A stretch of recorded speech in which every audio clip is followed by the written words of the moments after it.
बेटा हमारा जो टॉपिक चल रहा है यहाँ पे, चैप्टर चल रहा है बेटा हमारा कौन सा, कैश बुक। इसमें बेटा एक एंट्री आती है जिसका नाम क्या है यहाँ पे, कॉन्ट्रा एंट्री। अब कॉन्ट्रा एंट्री बोला किससे जाता है पहले हम वो समझ लेते हैं। कॉन्ट्रा एंट्री का मतलब होता है बेटा वो एंट्री जो कैश बुक की दोनों साइड पे इफेक्ट डालेगी, डेबिट साइड पे भी और क्रेडिट साइड पे भी। अब वो इफेक्ट डलता कब है वो समझ लेते हैं। दो ही कंडीशन है, देखो तीन एंट्री आती है इसमें, दो तीन।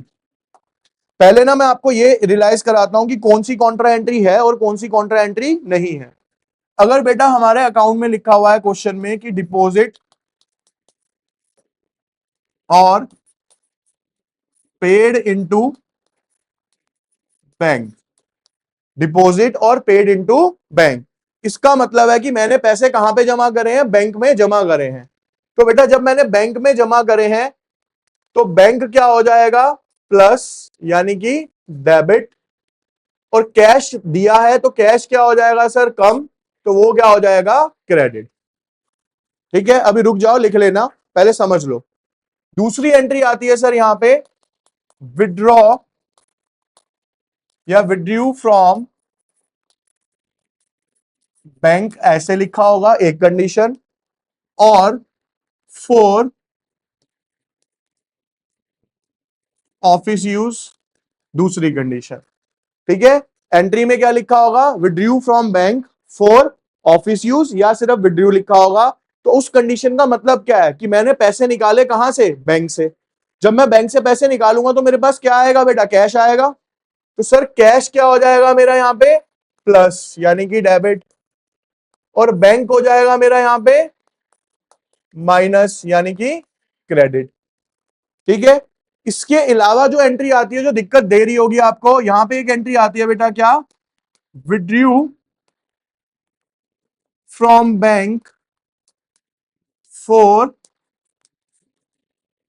Personal use.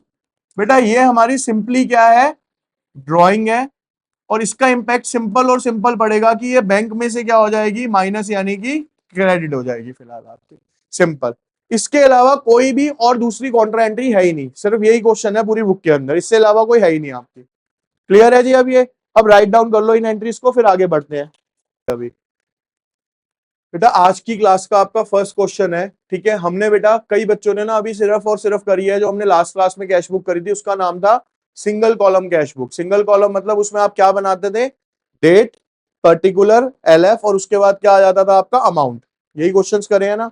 आज की क्लास में आप सीखेंगे क्या, double column cash book. Double column cash book mostly बच्चों को करा भी दी है यहाँ पे। ठीक है, देखो बेटा डबल कॉलम का मतलब होता है,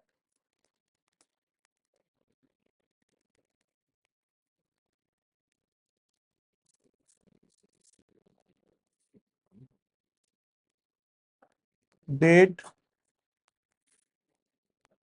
पर्टिकुलर,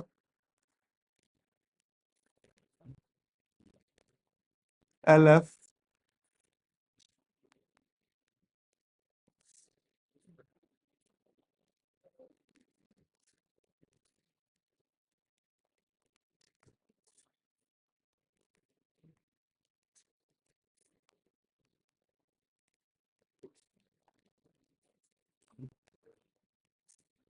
देखिए बेटा इधर, अब इसे बोलते हैं बेटा हम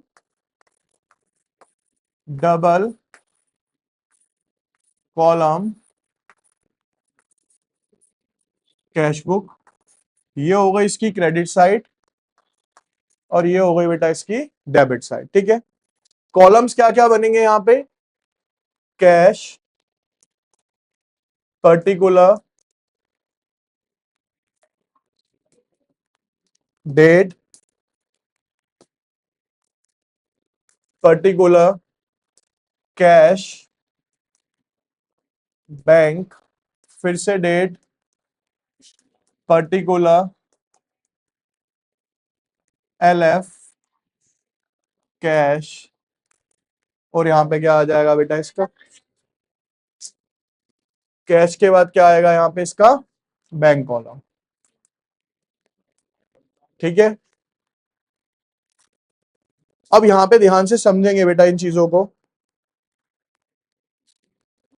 देखिए बेटा, देखो सिंपल सी एंट्री है, ध्यान से सुनना भाई आप लोग। बेटा हम कोई भी पेमेंट करते हैं या कोई पैसा रिसीव करते हैं तो कैसे करते हैं, आप बताओ भैया। कैश और, ठीक है ना, या तो कैश से जाएगा पैसा या किससे जाएगा सर, बैंक से। लेकिन बैंक से जितनी भी ट्रांजेक्शन होती है बेटा वो किसके थ्रू होती है, चेक के थ्रू। किसके थ्रू होती है, तो बस हमें सिंपल सी चीज ध्यान रखनी है कि अगर कोई पैसा मेरे पास चेक के थ्रू आया तो वो बैंक कॉलम में जाएगा, और अगर कैश में आया तो वो कैश में जाएगा। और अगर मैंने कोई पेमेंट करी है कैश में करी है तो कैश से माइनस होगी, चेक के थ्रू करी है तो कहां से माइनस होगी, बैंक से माइनस होगी। ठीक है, अब ध्यान से समझना एक एक एंट्री को। बेटा ईयर दिया हुआ है क्वेश्चन में आपको 2008, मंथ कौन सा है, दिसंबर। यहां पे भी दिया हुआ है 2008 और मंथ कौन सा है सर, दिसंबर। पहली डेट है बेटा 1 तारीख, और यहां क्या लिखा है, स्टार्टेड बिजनेस विद कैश। मैंने आपको बताया था जब स्टार्टेड बिजनेस विद कैश होता है तो उसका सिंपल सा होता है क्या, टू कैपिटल अकाउंट।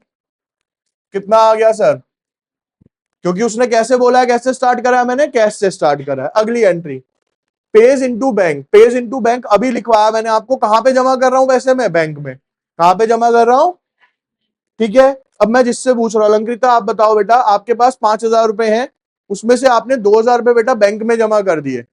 ध्यान से सुनना सर, आपके पास बेटा 5,000 रुपए हैं, आपने उसमें से 2,000 रुपए बैंक में जमा कर दिए, तो आपके कैश के कितना बचेगा और बैंक में कितने चले जाएंगे, 2,000 बैंक में जाएंगे, 3,000 आपके पास क्या बचेगा बेटा, कैश बचेगा, क्योंकि आपने 2,000 कहां जमा कर दिए, बैंक में। तो सेम चीज यहां पे हमने क्या करी बेटा, बैंक में पैसा जमा करा। तो आप सिंपल याद कर लो, ये कौन सी साइड होती है इसकी, प्लस वाली, और ये कौन सी साइड होती है सर इसकी, मैंने जमा किस में करा है, बैंक में जमा करा है ना। कौन सी तारीख को करा है सर, 2 तारीख को। तो क्या जमा करा है सर मैंने यहाँ पे, टू कैश। यहां पे बैंक में आ जाएगा कितना बेटा, 29,000। समझ आई, कहां पे जमा कर दिया ये मैंने, बैंक में। बैंक में तो जमा कर दिया, लेकिन कैश से क्या हो जाएगा सर, ये माइनस हो जाएगा। तो बेटा 2 तारीख को यहां पे क्या लिखूंगा मैं, बाय बैंक अकाउंट कैश में से 29,000 रुपए क्या हो जाएंगे बेटा यहाँ पे। और यहां पे मैं एक टर्म लिख दूंगा सी, सी मीन्स कॉन्ट्रा एंट्री। सी का मतलब यहां पे क्या है बेटा, कॉन्ट्रा एंट्री।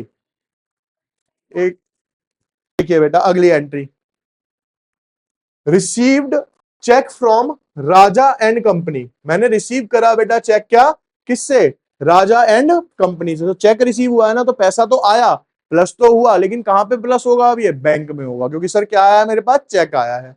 डेट क्या है बेटा मेरी यहाँ पे, 3 तारीख, टू राजा एंड कंपनी, 800 रुपए कहां पे जमा कर दोगे बेटा, बैंक में। अगली, withdrew cash from bank for कौन से यूज के लिए बेटा, प्राइवेट यूज के लिए। तो सर जब प्राइवेट यूज के लिए किया है तो क्या होगी सर, ड्रॉइंग्स क्या होंगी, पैसा निकाला है तो 5 तारीख को बाय ड्रॉइंग्स अकाउंट। कैसे निकाला है, कैश, तो 240 रुपए कहां से माइनस हो जाएंगे बेटा, कैश में से। Clear. Next entry, received cheque from Kamala. Kamala 395, discount उसको दिया मैंने 15 का, ये ना इस वाली एंट्री का अमाउंट है। ठीक है, अब समझना ये एंट्री नहीं है सबके लिए। मैंने बेटा कमला से एक चेक रिसीव किया, उसे 15 रुपए का डिस्काउंट दे दिया, लेकिन उससे अगली एंट्री क्या कहती है, Kamala check endorsed to Bala in full settlement of her account 425। अब ध्यान से सुनना, इस वाली एंट्री को भूल जाओ, पहले मेरी बात सुनो, ध्यान से सुनना। आप में से किसी ने मेरे को फीस दी भाई चेक, तो आपका चेक मेरे पास आ गया, मान लो 1,000 रुपए का। मुझे बेटा किसी और को आगे पेमेंट करनी थी 1,000 रुपए की। ध्यान से सुनना, अगर आप मेरे को चेक दे रहे हो और अगर मैं अपने बैंक अकाउंट में डाल रहा हूं तो मेरे बैंक अकाउंट पे फर्क पड़ेगा। लेकिन आपने मेरे को चेक दिया, वो चेक उठा के मैंने जिसको 1,000 देने थे मैंने वो चेक उसे आगे दे दिया। उसे बोलते हैं क्या करना, एंडोर्स करना। क्या बोलते हैं उसको, एंडोर्स करना। तो क्या मेरे बैंक अकाउंट पे कोई इफेक्ट पड़ेगा इस चीज का, नहीं पड़ेगा ना सर, क्योंकि वो चेक अकाउंट में तो गया ही नहीं ना, यहां से आया आगे ट्रांसफर हो गया, तो इसकी कोई भी एंट्री पास आउट नहीं होगी। चेक के ऊपर बेटा अकाउंट पे ही लिखा होता है, ठीक है ना, वो डिपेंड करता है चेक किस तरीके का कटा होता है। चेक 2-3 तरीके से काटा जाता है, ठीक है ना। अगर वो सिर्फ अकाउंट पे ही है, मतलब इस तरीके का चेक का फॉर्मेट होता है हमारा, कुछ कुछ देखिए, ऐसा चेक होता है, यहाँ पे ना 2 लाइनें खींची जाती हैं और यहाँ पे अकाउंट पे ही लिखा जाता है। अकाउंट पे ही का मतलब होता है जिसके नाम का कटा है फिर वो यूज कर सकता है, ठीक है। और अगर ये नहीं है तो इसका मतलब है वो जो चेक लेके जाएगा उसको पैसे मिल जाएंगे। वो डिपेंड करता है किस तरीके का चेक है, ठीक है। क्लियर है बेटा? तो यानी कि सर ये चेक आया तो था, लेकिन ये चेक क्या हो गया सर, आगे ट्रांसफर कर दिया गया, जिसकी वजह से इसकी कोई भी एंट्री नहीं होगी। अगली एंट्री, पे बिल्स पेबल बाय चेक। 1,000 रुपए के बिल्स पेबल कैसे पे किए बेटा मैंने? चेक से। अब सर ये बिल्स पेबल होता क्या है? आप सिंपल याद कर लो बस, कोई बिल था जो ड्यू था, हमें देना था, ठीक है ना, बिल्स पेबल हो गया। पेबल मतलब जो अभी देना बाकी था। अब मैंने उसको पे कर दिया। कौन सी तारीख को पे करा सर मैंने? यहाँ पे 16 तारीख को, सॉरी 29 तारीख को। ये 29 की एंट्री है, तो यहाँ 29 को मैं क्या लिखूंगा? Bye bills payable account. 1,000 रुपए चेक से पे करे हैं तो कहां से माइनस हो जाएंगे? कैश में से, सॉरी बैंक से। क्लियर है यहां तक?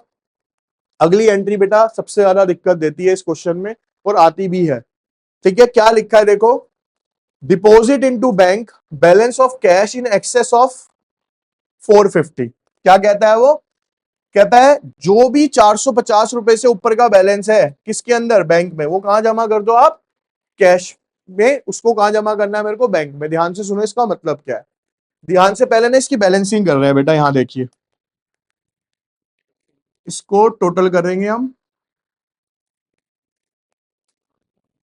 बेटा इसका टोटल कितना आएगा? 29,240। मैं यहां पे रफली कर लेता हूं कैश का। कैश का टोटल कितना है सर? और क्रेडिट का कितना है सर उसका?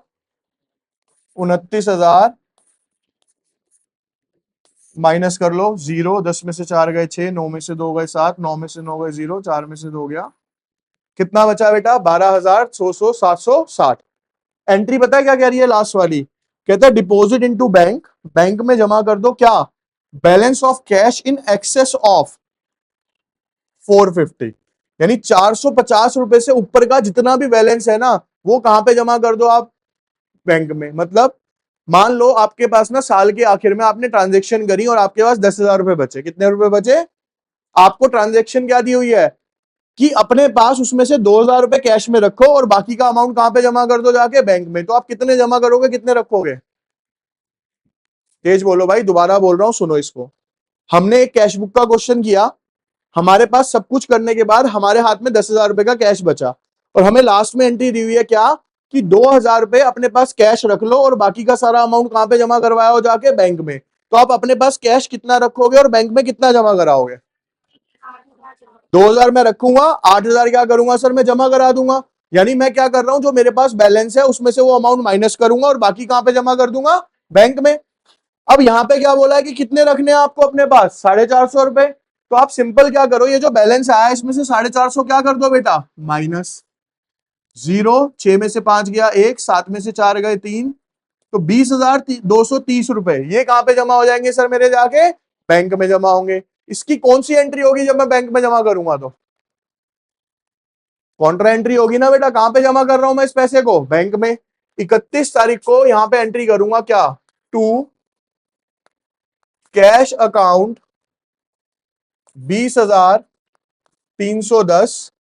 और 31 तारीख को यहां पे एंट्री होगी बाय बैंक अकाउंट 20,310। ये पैसे कहां जमा कर दिए बेटा मैंने? उठा के बैंक में। अब जब मैं इसका बैलेंस करूंगा ना बेटा, तो देखो सिंपल सा बैलेंस होगा, बाय बैलेंस सीडी। यहां पे बचेंगे मेरे पास कितने रुपए? 450, क्योंकि उसने क्या बोला था, कितने पैसे बचाने हैं मेरे को? सिर्फ 450 रुपए। बाकी सारा पैसा कहां जमा कर दिया मैंने? उठा के बैंक में जमा कर दिया। अब मैं किसका बैलेंस करूंगा? बैंक का बैलेंस करूंगा। अब बैंक का बैलेंस देखो कैसे होगा, या रुक जाओ, ठीक है। बैंक का बैलेंस देख लो पहले। बैंक का डेबिट कितना आ रहा है बेटा? 29,000 और 20,000 कितने हो जाएंगे? 49, 49,800। और उसमें 300 प्लस करूंगा तो 200 प्लस हो गए, 49 के हो गए बेटा वो 50,110। उसमें से यहां माइनस कितने करने हैं सर? सिर्फ 1,000 रुपए। कितने बच जाएंगे? 49। 12,000, एक ही तो है। 49,100,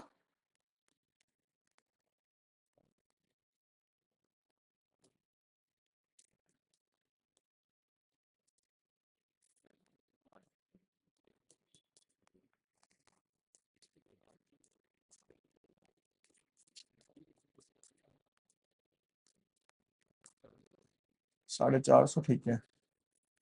अब देखिए बेटा, एक मिनट इधर ना, इसमें अभी रफ स्टेटमेंट के थ्रू एंट्री समझते हैं हम। बेटा मेरे पास टू बैलेंस बीडी, कैश में बैलेंस था 30,000 रुपए, बैंक में बैलेंस था 20,000 रुपए। मैंने यहां पे बाय रेंट 10,000 रुपए पे कर दिया, बाय वेजिस 3,000 रुपए मैंने चेक से पे कर दिए, ठीक है। यहां पे इतनी एंट्री थी मान लो हमारे पास, ठीक है। अब वो क्या कहता है, एक एंट्री जो हमने करी, कहता है in excess of ₹10,000 deposit the amount into bank, excess of cash balance. क्या है इस एंट्री का मतलब, कि जो मैं बुक्स बना रहा हूं उसमें कैश में जो 10,000 रुपए का बैलेंस मेरे को कैश में रखना है, बाकी का सारा कहां पे जमा कर देना, उठा के बैंक में। यहां तक की लाइन समझ आ गई सबको। अब बेटा जब मैं इसको रफली करता हूं, देखो बेटा कैश को अगर करता हूं, ये रही कैश बुक, कैश का डेबिट कितना है मेरे पास, 30,000, 30,000 है। उसमें से मैंने क्रेडिट में बैलेंस कितना है बेटा मेरे पास, 10,000। बैलेंस कितना बचेगा मेरे पास बेटा, 20,000 रुपए बचते हैं ना। एंट्री क्या कहती है कि मेरे को कैश कितना रखना है अपने पास, सिर्फ 10,000। 10,000 मैं अपने पास रखूंगा तो बाकी कितना जमा करूंगा बैंक के अंदर, 10,000 जमा करूंगा ना, क्योंकि 20,000 बचा था। उसने क्या बोला कि 10,000 अपने पास रखो और बाकी कहां पे जमा कर दो, उठा के बैंक में। तो जब बैंक में जमा करूंगा तो एंट्री क्या होगी बेटा, टू कैश, 10,000 रुपए कहां पे आ गए, बैंक में। और बाय बैंक 10,000 रुपए माइनस कहां से हो गए सर। अब देखो दोबारा इसको अगर मैं बैलेंस करूं तो ये कितना है बेटा, 30,000 है ना। 30 में से कितने माइनस करूंगा यहाँ पे, 20, कितना बच जाएगा यहाँ पे, बच गया ना 10 ऑटोमेटिकली अपने पास। तो मेरे को बैलेंस रखना ही कितना था सर अपने पास, 10,000। अब 20 और 20, 30,000, 30 में से 3 जाएंगे, यहां कितना बैलेंस बच जाएगा, 27,000। तो कुछ चेंज नहीं करा। ये घर में भी बातें चलती हैं, देखो सिंपल चलती हैं कि बेटा घर में कैश ज्यादा मत रखा करो, कहां पे जमा कराया हो इसको, जाके बैंक में। तो जितना आपको घर में जरूरी होता है आप उतना कैश रख लेते हो, बाकी कहां जमा करा देते हो, उठा के बैंक में। तो सेम यहाँ पे यही हुआ कि क्वेश्चन कर लो, बैलेंस निकाल लो, बैलेंस जो बचा आपको क्वेश्चन हिंट दे देगा कि इतना पैसा रख के बाकी कहां जमा कर दो बेटा, उठा के आप बैंक में। तो पिछली जो हमने एंट्री करी है ना यहाँ पे, सेम वही था कि deposit into bank balance of cash in excess of 450, 450 रुपए अपने पास रख के बाकी का पैसा कहां पे जमा करा दो बेटा, आप बैंक में। तो मैंने क्या करा, देखो कैश का डेबिट कितना था, 50,000, क्रेडिट जो टोटल किया था बेटा यहां तक वो कितना आया था, 29,240, माइनस करके बैलेंस कितना बचा, 20,760। उसमें से कितना रखना है मुझे कैश अपने पास, 450, वो माइनस कर दिया। इतना बचा ना, ये मैंने कहां पे जमा कर दिया, देखो बैंक में। यहाँ पे जमा हो गया और यहां से माइनस हो गया। तो कैश का बैलेंस कितना बच गया, 450, और इसका बैलेंस अपना ये आ ही गया, सिंपल। ठीक है।